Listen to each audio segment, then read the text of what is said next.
What's up, guys? Welcome back to the channel and happy World Goth Day. Getting a bit dark and mysterious here to get into the theme of the day. Now I will leave a link to the TEDTalk video down below that tells you sort of the history of the word Gothic. I've got some key points from that video, but since I used it for my own sort of research for this video, I'll leave it below. There'll be a couple other links down there as well for the different websites that I went to. But yeah, so basically the original Goths are the 5th century Germanic peoples. They were nomads. They were seen as barbarians by the Roman Empire, and once the Roman Empire split into the Eastern and the Western empires, a Goth by the name of Theodoric the Great was actually crowned Emperor of the Western Roman Empire. He was still sort of had to obey the Eastern Roman Emperor. I think this was around, if I'm not mistaken, this was around about the time where Christianity was really sort of starting to take off in Europe. Obviously, if you're a Christian, you know that Romans were there at the crucifixion of Jesus, so it's no surprise. It's literally also where we get Roman Catholics from, and it's the reason the Vatican is in Rome itself. So it all comes to that. But after Theodoric the Great became Emperor of the Western Roman Empire, it sort of started to break it down. And this is where we go from the classical period of, particularly of Europe, into the Dark Ages, with the Western Empire particularly starting to sort of be reclaimed by the different peoples that had originally lived there, such as the Ostrogoths, the Visigoths, the Burgundians. What else here? We got the Franks, the Britons, the Anglo-Saxons, the Alemanni, among many others. I would have said actually I'm not entirely sure if the Celts or the Gauls would be included in that. And the Roman Empire never got far enough north to be able to include the Vikings and the Norse, but those are all sort of the tribes and the times that we're looking at there. So in the Dark Ages, art styles sort of became filled with religious symbolism. Like I said, Christianity was starting to really take off at the time, so art styles became filled with religious symbolism and allegories. Architecture became very skeletal and ornate, accentuating, big windows, sort of filling them with light. If you've ever gone into any European cathedral, that's sort of the norm in the Dark Ages. The first one that was built that sort of inspired this style was the Abbey of Saint-Denis in France, potentially in Paris, I'm not sure. And then following this we get the Renaissance, and in the Renaissance there's a renewed admiration for ancient Greece and Rome, and Giorgio Vasari in his book Lives of the Artists was actually the first to call Gothic architecture Gothic, and he he deliberately used that word to refer to, you know, the nomadic Germanic barbarians that most people in the Renaissance viewed as having destroyed classical civilization. That phrase, Gothic, then came to define the Middle Ages overall, since there was a lot of darkness and superstition going around. And then we come to the 1700s and the Enlightenment, which obviously values science above all else. And it's during this time that Gothic literature comes out as a darker strain of Romanticism. The first Gothic novel is actually Horace Walpole's The Castle of Otranto, which is actually then subtitled A Gothic Story. It uses a lot of natural landscapes, mysterious spiritual forces,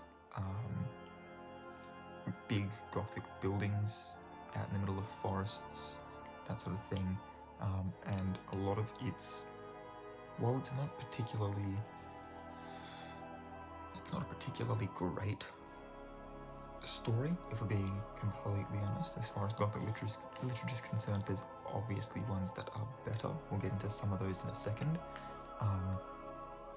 But it did set up a lot of the tropes for Gothic literature, such as, like I just said, having the natural landscapes, the mysterious spiritual forces,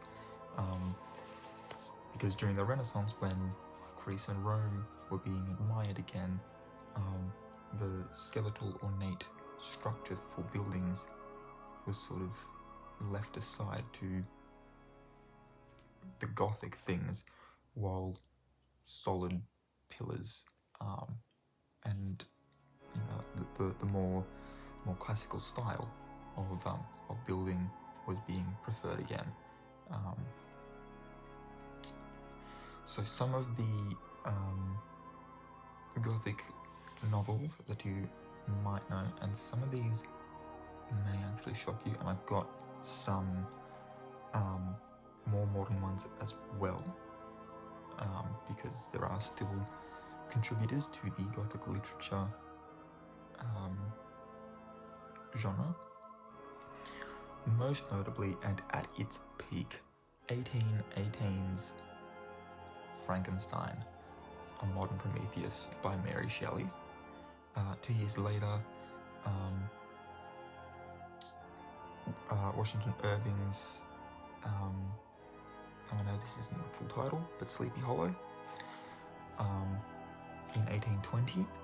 Victor Hugo's The Hunchback of Notre Dame in 1831. The Bronte sisters in 1847 with Emily Bronte's Wuthering Heights and Charlotte Bronte's Jane Eyre. Both of those are Gothic. Robert Louis Stevenson's Strange Case of Dr. Jekyll and Mr. Hyde in 1886. Oscar Wilde's Picture of Dorian Gray in 1890. Bram Stoker's Dracula in 1897. We enter the 20th century with Gaston Leroux's Phantom of the Opera in 1909. And then jumping forward a bit to the end of the 20th century, Anne Rice's Interview with a Vampire in 76, Stephen King's The Shining the next year, 77, and Susan Hill's Woman in Black in 1983. And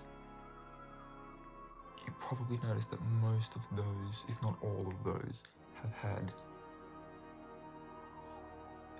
one or more adaptations into film. Obviously, Hunchback of Notre Dame has been done as most notably as a Disney cartoon, but there was also a live-action film back in the 1930s. Speaking of films, because obviously you make a novel, especially these days, it gets turned into a film.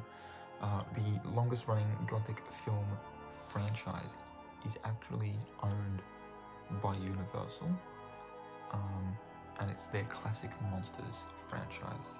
It started in 1923 with The Hunchback of Notre Dame, which starred Lon Chaney.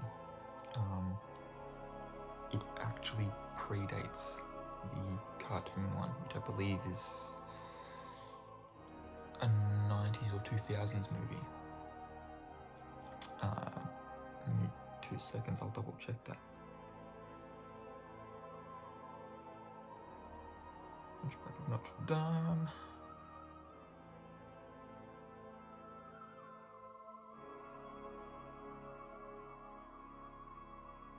Films.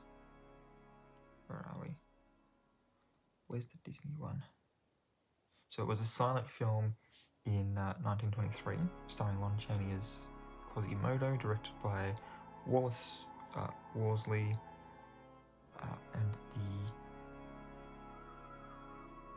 Disney Pictures one was a 1996 animated film, directed by Kirk Wise. So, predates it by 73 years. Which is all some good fun trivia there.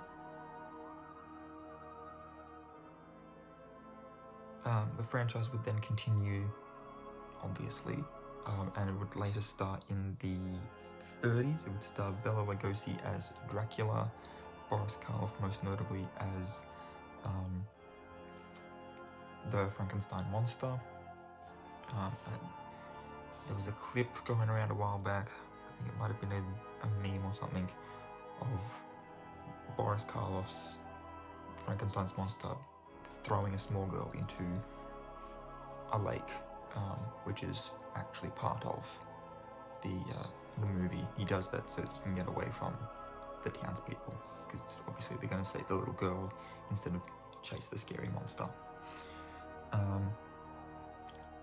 The other more notable characters of this franchise include the Mummy, the Invisible Man, the Phantom of the Opera, the Wolfman, and Gillman, which is the creature from Black Lagoon. If you actually, and this will be one of the links below. If you follow the Universal Monsters link that's down below, you will find that Jaws, the original Jurassic Park movies, King Kong, and even Hellboy, which is actually a Dark Horse Comics character. All the ones that have been made by Universal are actually considered to be Universal Gothic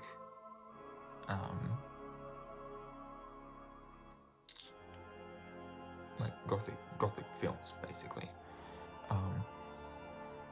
The Dark Universe, which most people only consider to include Tom Cruise's The Mummy, but which actually, by that link itself, also includes Dracula Untold, which came out before The Mummy, as well as The Invisible Man, which I don't believe, I personally haven't seen it, sad days, but I don't believe it has any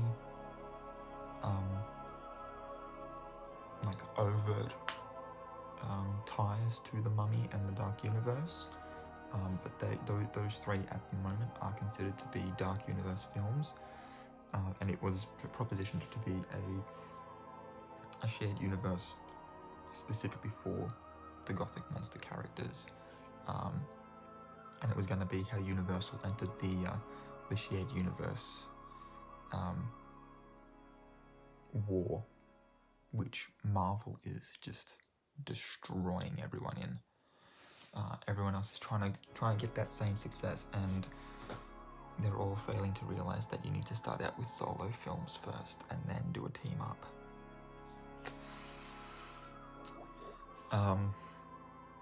So the Gothic label belonged to literature and film until the 1970s, when the British post-punk scene sort of emerged, using gloomy lyrics, punk dissonance, and imagery inspired by the Victorian era, classic horror, and androgynous glam fashion. By the 1980s, bands such as Joy Division, Bauhaus, The Cure, Susie and the Banshees, Sisters of Mercy, Clan of Zymox, The 69 Eyes, Alien Sex Fiend, Christian Death, The Mission, Fields of the Nephilim, Dead Can Dance, etc. were all consistently being referred to as Gothic by the media. It has sort of, the Gothic subculture has sort of branched out into things like cybergoth, gothabilly, gothic metal, steampunk, all of this explained in the TEDTalk.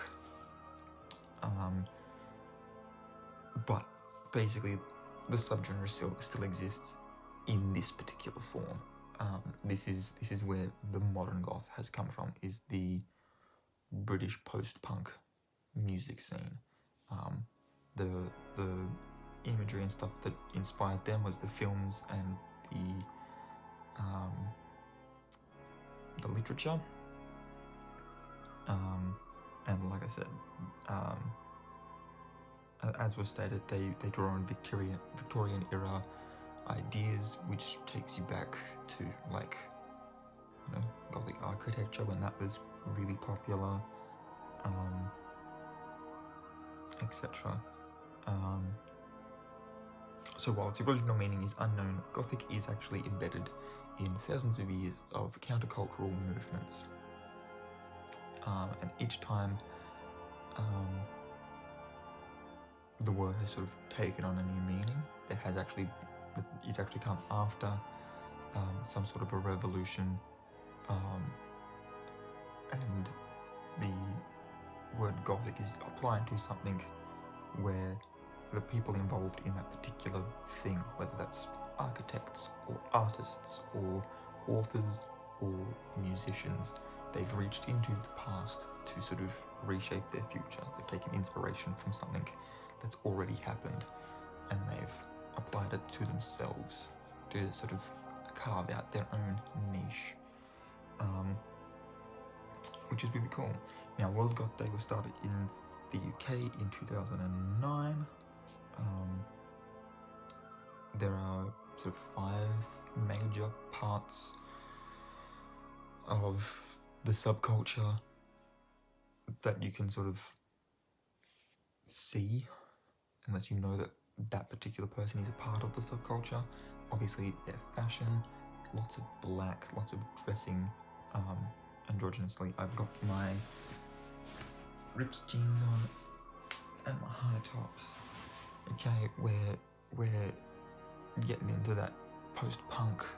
I've even got my Against the Current shirt on because I like that the letters look like they're bleeding. That's at least how I see it. The letters are bleeding.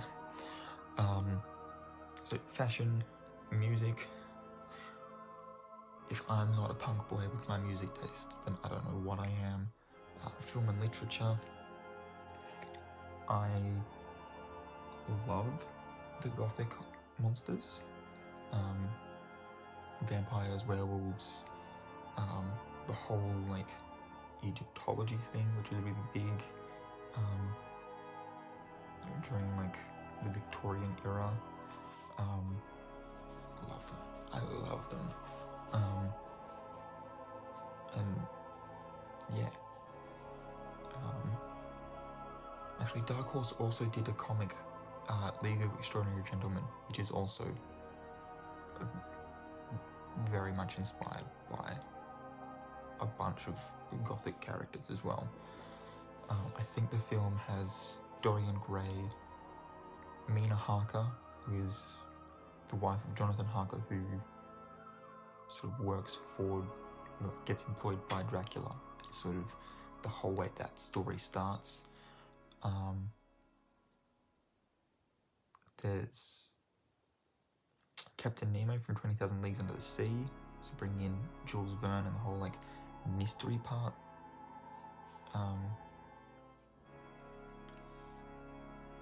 Yeah, because, like, he has also got, like, Mysterious Island and those sorts of things, like Jules Verne. a lot of classical literature, and that it's also good. The art styles, you can generally tell from the art styles as well. Obviously, architecture is one form of an art style, but we're talking here like paintings and sculptures and drawings and stuff. And obviously, it's going to use a lot of dark colours. It's going to be filled with that same sort of air of mystery, and have a lot to do with like spiritual forces and stuff, and decor as well, particularly in like the 80s when the Gothic music scene was sort of at its height. Teenagers would plaster posters all over their walls, and you'll also notice that a lot of those are monochromatic in black and white, which is kind of cool. So yeah, you can, you wear your fashion, you listen to your music, you might watch a Gothic movie or read a book. You might decide to, enjoy some Gothic art or even make some yourself. You might take the day to redecorate in a more Gothic style. But there is also a website that has been created since World Goth Day actually started in 2009 that helps coordinate actual world events. And some of these events, predominantly concerts featuring like local goth bands and stuff. Some of them have also taken on a charitable aspect, and I want to give a trigger warning here because I do get into some stuff from here on, because I think it's important to know. So some of the events have taken on a charitable aspect, and they support charities. There's obviously certain charities that World Goth Day is going to want to support. One of those is the Sophie Lancaster Foundation. I will leave a link to its website down below as well. But it basically works to stop prejudices against subcultures, not just Gothic ones. And it is named after a victim of a 2007 hate crime in Lancaster in England, where a couple was attacked by a group of teenagers solely because they were Goths. I'm going to quickly talk about this, and then we'll get back to some light stuff to finish off.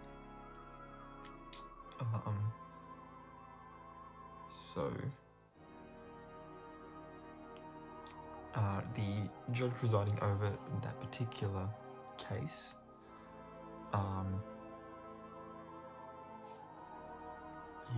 he stated that it was a hate crime against completely harmless people, targeted because their appearance was different to yours, obviously speaking to the offenders.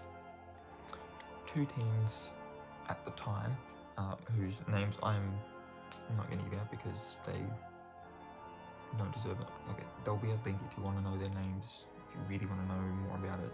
That links. But two of the teens were given life sentences for Sophie Lancaster's murder, with a further 3 receiving smaller sentences for the assault on her boyfriend, whose name is Robert Maltby. The judge continued by defending the Gothic subculture by saying that Goths were, quote, perfectly peaceful, law-abiding people who pose no threat to anybody. He also recognised that it was a hate crime without the Parliament having to tell him to do so, and had included that view in his sentencing, as it was reported, I presume, by a newspaper at the time. 6 years later, in 2013, Manchester police announced that attacks against subcultures like Goths will be treated the same way as attacks based on your ethnicity, so racist hate crimes, your spirituality, religious hate crimes, and sexuality. So that'd be what? Homophobic hate crimes. So yeah, the trigger warning continues here as well. Many Goths, like many modern Goths, also claim overlapping membership in the queer, polyamorous, BDSM, and pagan communities. One of the more notable sort of personality traits that Goths will sort of take on is sexual empowerment. It's sort of a big part of the movement. It's particularly important to Goth women, but it's obviously not a trait that's unique solely to them. And in a similar way, men will dress in an androgynous fashion, with like makeup and sometimes gender non-conforming clothes. Some Goth men are known to wear skirts. So there is a very big sort of androgynous fashion style that comes from the post-punk movement back in the 70s and 80s. Meanwhile, women with their fashion choices are known to incorporate corsets, short skirts, and fishnets in a look that is deliberately highly sexualized. And I am yet to find a Goth girl that doesn't look good in that style. Definitely attracted to Goth women. But they do that as a way to claim their own sexuality, which is a very active sexuality, and that fact is actually encouraged within the group. So feminism is sort of a part of the Gothic subculture as well, allowing women and like queers. Some Goths claim overlapping membership with the queer community. So obviously embracing your own sexuality and practicing it freely is one of the cornerstones of the community, which is really cool. It's also strongly non-violent and extremely tolerant of people, which obviously makes it very appealing to teenagers, as it provides valuable social and emotional support, especially to those vulnerable to self-harm and mental illness. Another way that I am included in this group. And yeah, that's pretty much all I've got. I'm now going to go and watch, hopefully, depending on whether or not I can get onto my Netflix or not, considering I'm poor. But I'm gonna go and hopefully watch, actually I'm gonna go see if I can find if The Invisible Man's on Netflix. We'll remedy that. But if you enjoyed this video, please give it a big thumbs up. Don't forget to hit the subscribe button if you are new here, and ring that notification bell so you can be notified when I upload new videos. Once again, many links in the description down below. Do go check those out if you are interested. If you are part of the community, hi, welcome. This channel is a safe space, because yeah, there's not a single part that I just read about what the community is like, and the sorts of things that they enjoy that I don't disagree with. Yeah, So, I mean, let's have a quick look here. I'll look this again. Let's have a quick look here. So, we'll go to the claiming overlapping. I'm queer, I am a pagan, I'm a big advocate for mental health, I'm a bit of a feminist myself.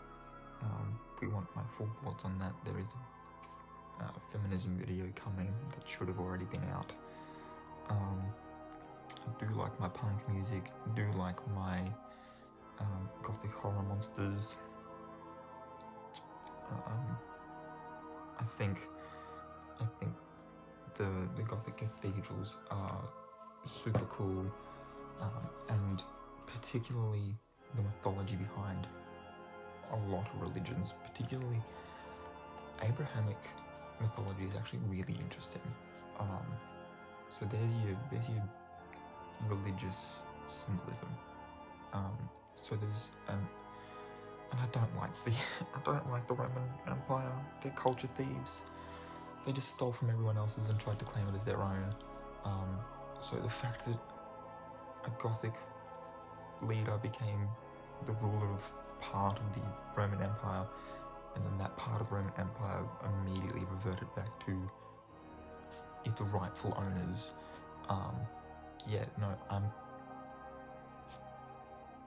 What an icon.